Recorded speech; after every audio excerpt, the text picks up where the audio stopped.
Good morning class. Good morning sir. तो बाबू आज आप लोगों को पढ़ना क्या है? बेलन। बेलन पढ़ना है। इससे पहले हम आपको घन घना पढ़ा चुके हैं। आज क्या पढ़ना है? बेलन। देखिए बेलन यानी बुआ सिलेंडर, उसको इंग्लिश में क्या कहेंगे? सिलेंडर कहेंगे। ठीक है। अब हमको बेलन है तो बेलन का डिफिनीशन जानना पहले सबसे पहले अति आवश्यक है। बेलन बेलन एक ऐसी त्रिविमीय आकृति है। बेलन एक ऐसी त्रिविमीय आकृति है जिसका दोनों सिरा वृत्ताकार होता है। इसका दोनों सिरा कैसा होता है? वृत्ताकार का। देखिए हम क्या कर दिए, बेलन बना दिए बाबू, और ये बेलन बना दी तो ये बेलन का दोनों सिरा क्या है? वृत्ताकार है। और वक्र सतह लंबवत होता है। देखो इसको हम कहते हैं वक्र सतह। क्या कहते हैं? वक्र सतह। ये क्या होता है बाबू? लंबवत होता है। क्या होता है? लंबवत होता है। देखिए अब इस बेलन को हम आकृति ऐसे दे, इसमें देखिए ये क्या कहलाएगा? इसका ऊंचाई कहलाएगा, हाइट कहलाएगा। क्या कहलाएगा? ऊंचाई कहलाएगा। एक बार बेलन की परिभाषा को देख लीजिए। जैसे बेलन एक ऐसी त्रिविमीय आकृति है जिसका दोनों सिरा वृत्ताकार होता है। देखो दोनों सिरा वृत्ताकार है और वक्र सतह कैसा है? लंबवत है। यह आपका बेलन का फिगर है। देखिए इस प्रकार का ये बेलन अभी है तो इसका ये क्या कहलाएगा बाबू? ऊंचाई कहलाएगा। क्या कहलाएगा? ऊंचाई। इसमें जो ब्रीट वाला भाग है तो ब्रीट का ये क्या कहलाता है? त्रिज्या कहलाता है। क्या कहलाता है? त्रिज्या। आप बेलन की आकृति ऐसे भी बना सकते हैं। कैसे बाबू? ऐसे भी बना सकते हैं इस प्रकार। देखिए ये क्या हो गया? बेलन। आप लोग रोड रोलर देखे होइएगा। रोड रोलर जो बुआ गाड़ी को क्या करता है? रोड को बैठाने के लिए बुआ चलता है, तो उसका बुआ बेलन के आकार का ही होता है ये वाला थी। देखिए आप बेलन ऐसे भी बना सकते हैं। अब इस पीरियड में ई बुआ क्या कहलाएगा? लंबाई कहलाएगा। क्या कहलाएगा? लंबाई। अगर मान लो सपोज दैट एक मानव बुआ खड़ा है तो उसका हाइट है, अगर सो गया तो उसका लंबाई हो गया। ठीक है, तो लंबाई हो गया। इसको हम क्या कहेंगे बाबू? त्रिज्या कहेंगे। त्रिज्या कहेंगे। ठीक है, समझ गए बात? अब हमको यह जानना है कि इसका वक्र सतह क्या होता है। वक्र सतह क्या होता है? एक कॉपी दो बाबू। देखिए हमारा बार बार एग्जाम में पूछा जाता है कि बेलन का वक्र पृष्ठीय क्षेत्रफल ज्ञात कीजिए। बेलन का वक्र। देखो हई आपका जो कॉपी का ही हम भाग बना है, क्या है? हमारा बेलन हो गया। देखो बेलन के आकार का हो गया। और बेलन क्या कहते हैं? वक्र पृष्ठीय क्षेत्रफल कहने का मतलब ई वाला जो सीन है, ई वाला जो फेस आपको दिखाई दे रहा है, इसको हम क्या कहेंगे? वक्र सतह कहेंगे।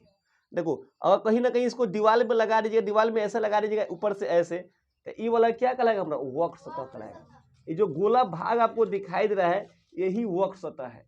तो वक्र सतह का कोई आदमी हमको कह रहा है कि क्षेत्रफल क्या होगा, आपको हम लिख दिए बोर्ड पर, बेलन का वक्र पृष्ठीय क्षेत्रफल। बेलन का वक्र पृष्ठीय क्षेत्रफल। तो देखिए बेलन का जो ये भाग होता है, बेलन का ऐसे ही भाग है, तो ये ब्रीट वाला भाग का, ब्रीट का ये क्या कहलाता है? परिधि कहलाता है। क्या कहलाता है? परिधि। ये बेलन का क्या कहलाता है? परिधि। तो परिधि का सूत्र क्या होता है? 2 पाई आर। ये क्या हो गया? ऊंचाई। अभी तो आप इसको बेलन देख रहे हैं, आई वाला भाग क्या कहलाएगा? 2 पाई आर, क्योंकि ब्रीट का ये परिधि है तो ये 2 पाई आर कहलाएगा। आई वाला भाग ऊंचाई कहलाएगा। अब हम इस बेलन को क्या कर दिए? ऐसे काट दिए।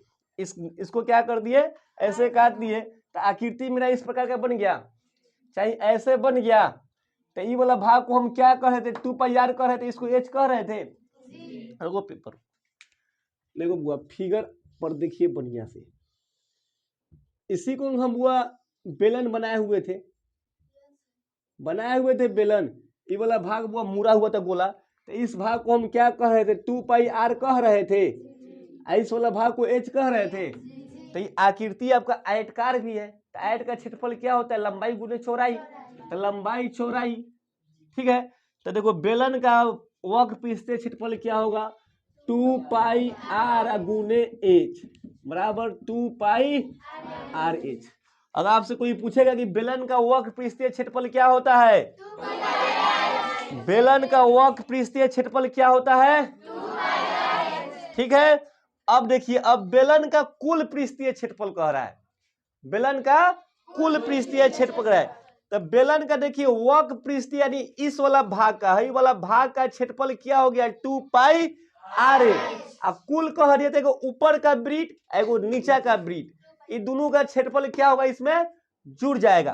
तो देखिए, तो पहले हमारा वर्ग पृष्ठ से क्षेत्रफल 2 पाई RH था, इसमें क्या होगा 2 गो वृत्त का क्षेत्रफल, क्योंकि बेलन में एगो ऊपर भरे वृत्त यहाँ दिखाई दे रहा है आपको, एगो नीचे भरे वृत्त दिखाई दे रहा है, तो ये दोनों वृत्त का क्षेत्रफल क्या होगा इसमें जुड़ जाएगा। तो इसमें जुड़ जाएगा 2 पाई R² जुड़ गया। अब देखिए हम देखेंगे कि दोनों में कॉमन क्या है। तो देखिए बाबू 2 इसमें भी है, 2 इसमें भी है, पाई इसमें भी है और पाई इसमें भी है, और R इसमें भी है, R इसमें भी है। तो हम 2 पाई R कॉमन कर लेंगे तो यहाँ क्या बचेगा H, में एगो R बच जाएगा।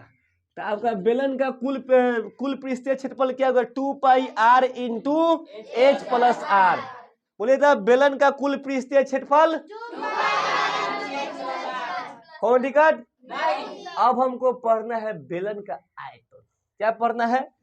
बेलन का आयतन। बेलन का आयतन क्या पढ़ना है?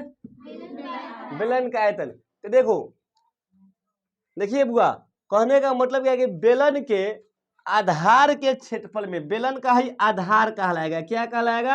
आधार। तब बेलन का आधार कैसा है? वृत्ताकार है। वृत्ताकार है ना, इसका आधार, किसी भी चीज का आधार नीचा वाला क्षेत्र क्या कहलाता है? आधार कहलाता है। तब बेलन का आधार क्या है? वृत्त क्या आकार का है? तब वृत्त का क्षेत्रफल क्या होता है? पाई R स्क्वायर। तो देखो बुआ, पाई R², इसमें बुआ गुना कर दो कितना से? H से, ऊंचाई से, इसका आयतन निकल जाएगा। तो बेलन का आयतन क्या हो गया? पाई R² H। बेलन का आयतन क्या हो गया? बेलन का आयतन क्या हो गया? एक बार हम रिवीजन करा देते हैं, फिर कल के क्लास में बाबू सब बच्चे बढ़िया से इसको देख रहे हैं, हम पूछेंगे, ठीक है। देखिए, बेलन का वर्ग पृष्ठीय क्षेत्रफल क्या होता है? बेलन का कुल पृष्ठीय क्षेत्रफल कितना होता है?